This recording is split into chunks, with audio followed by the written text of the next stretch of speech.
I wanna kill, I wanna destroy, I wanna use my energy to fill the void. I shall travel through time to the depths of the mind. Power my dreams with destiny divine.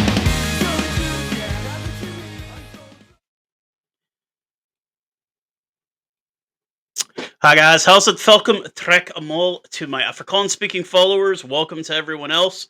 Fairweather rugby fan, you know what time it is. You know why you're here. Thank you for your continued support, as always.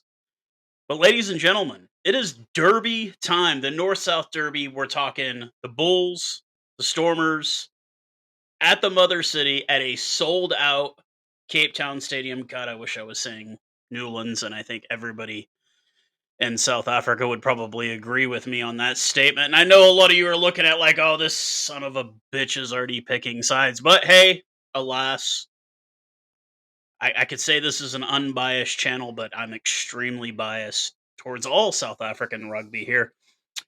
But before we even get into it, before we get into the lineups, we got to talk about the history. God, that was a little loud. I apologize there. The history between these two sides. I mean, it's we'll go with recent history first, and then we will go into the more long-term history. As I pull up the photos here, most recent last 5 outings here between the two teams. The Bulls coming away victorious on the 4th of March, 40-22. And then we had back in, this is actually missing a game, I believe. We had 26-20 Stormers. We had 33-21 Stormers. We had 23-19 Stormers, 37-27 Stormers. So as of that, it has been a very, very one-sided match. But then we can look at the actual long-term history of this, at least through 46 games. And the record stands at 27 wins for the Stormers, 18 wins for the Bulls, and 1 draw. The average score being 23-22 to the Bulls.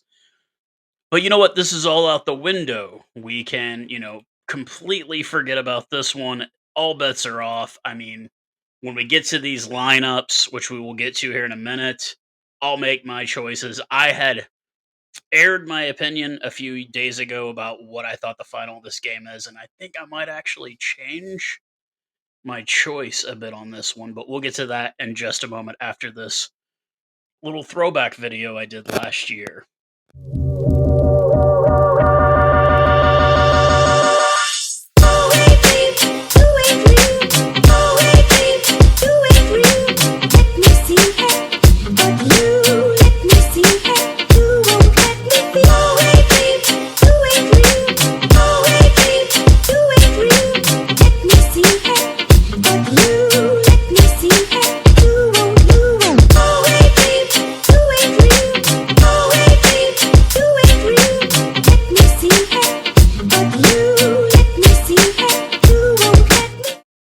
And I hope you got at least some kind of laugh out of that. I did that last year. There were 2 of them, kind of just dealing with this derby. It's like, hey, when you're a guy kind of, dare I say, sitting, like, geographically, I should be a Bulls fan and only a Bulls fan, but I don't live there. I live over here in Texas, so I support the whole of South Africa rugby. And I think some of you guys like, hey, you can't do that. Yeah, I can, because I live here, guys. I'm allowed to do that now. Now, if I go back, I don't know if I'll be able to get away with that. I've got a very good friend, Shane, who is a Pearl gentleman, and we were talking about how, like, his father had recently passed. Both of our dad's names were Charles or Charlie, and how, I'd get invited to the braai, and then I'd show up in a Bulls jersey just to piss his dad off. It would just be kind of like one of those things. But we do have lineups. Lineups have been released for the North-South Derby. We will put them up here on the screen. We will go through them together and kind of make some predictions about the whole thing. So we will start off with the home side with Steve Sitole, Joseph Dweba, and Franz Maherba, the front row there. Salman Marat will captain the side at lock. His partner will be hopefully future Springbok Ruben van Heerden. I'm very close following with that guy online. He's a super nice guy.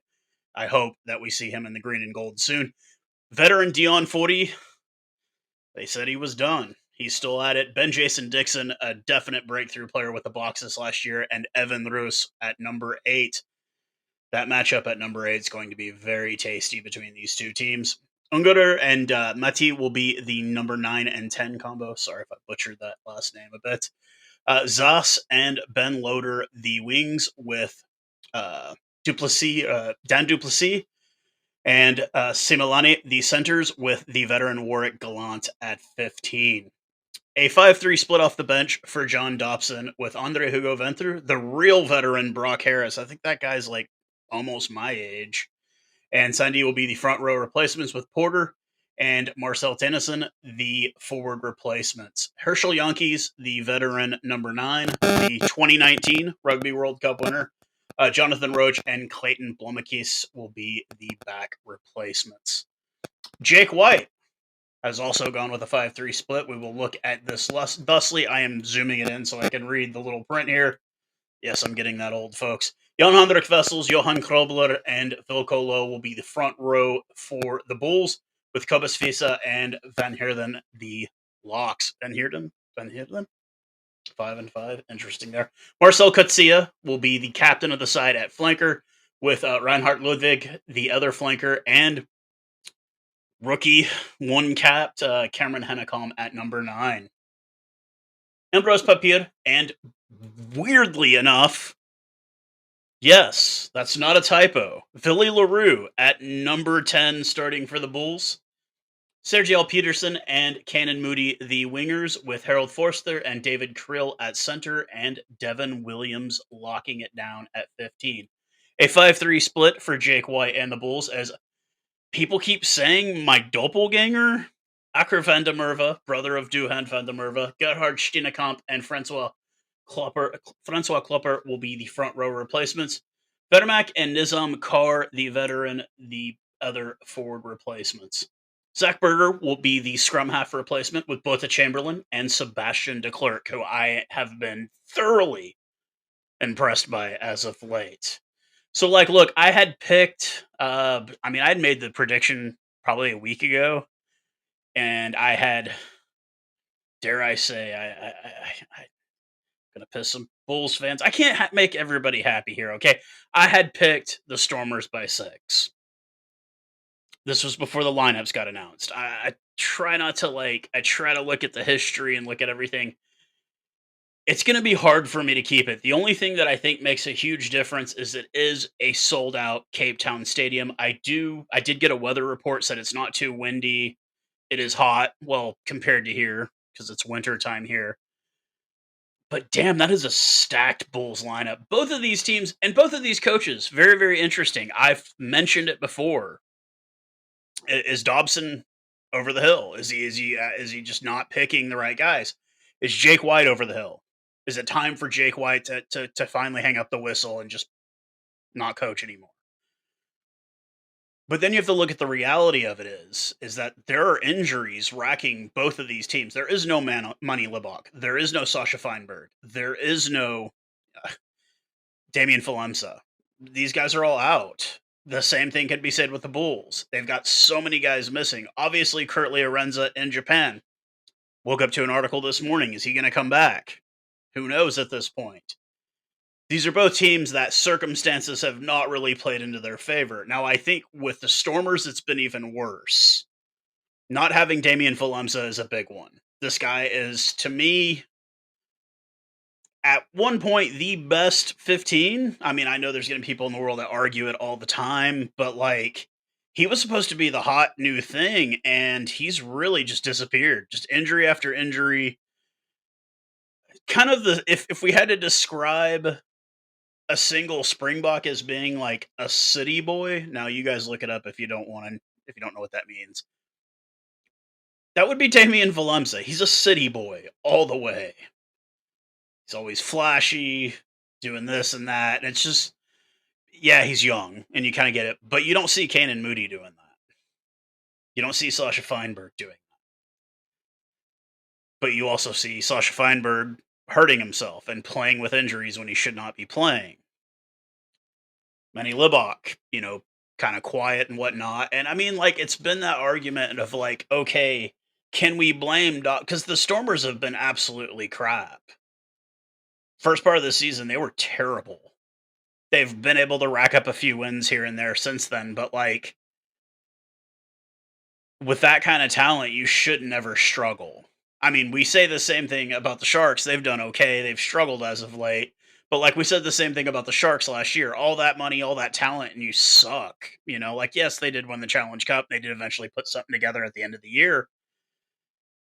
It's kind of the same thing being said about Dobson. I've seen a lot of videos of people saying, like, Dobson needs to go. For those of you who are not from the Republic of South Africa, never been there, this rivalry is very, very bitter. Um, Now I'm gonna say something that I'm pretty sure all my Western Cape friends are gonna jump down my throat for, but take in mind this is for people who are not in there, who've never been there. You're gonna take this the wrong way. Don't take it the wrong way. Don't take it the right wing media way, okay? But the Western Cape is like California of South Africa. Nobody likes the Western Cape except people. Or we could say it's like the Texas. And I mean, like, look, I've made a lot of friends online from the Western Cape, and I really can't wait to spend some time there. It looks dope, but it is a different vibe. If you grew up in Gauteng or anywhere adjacent to that, it is a completely different vibe when you get to the Western Cape. They have their own slang. They talk differently. I've been told that, yeah, they're kind of the laid back South Africa is the Western Cape. It's the laid back side. Although it's kind of weird if you look at crime statistics, it's usually the most dangerous part of South Africa as well. Not the whole of it, but certain parts of it. But I've met a lot of people from the Western Cape here in the US playing rugby wise, and it is, they move at a different pace there.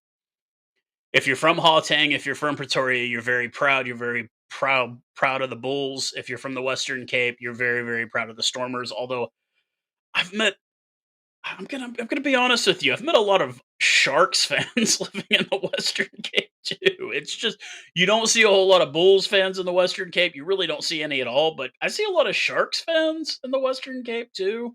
I don't know what it is, but yeah, this is a rivalry.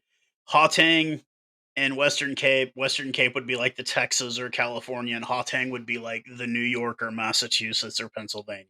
Now, not on the negative side. We're not talking about the crap that you see on right wing TV, Fox News about. I'm not talking about the homeless people and the drugs and whatnot. I'm just talking about like the vibe.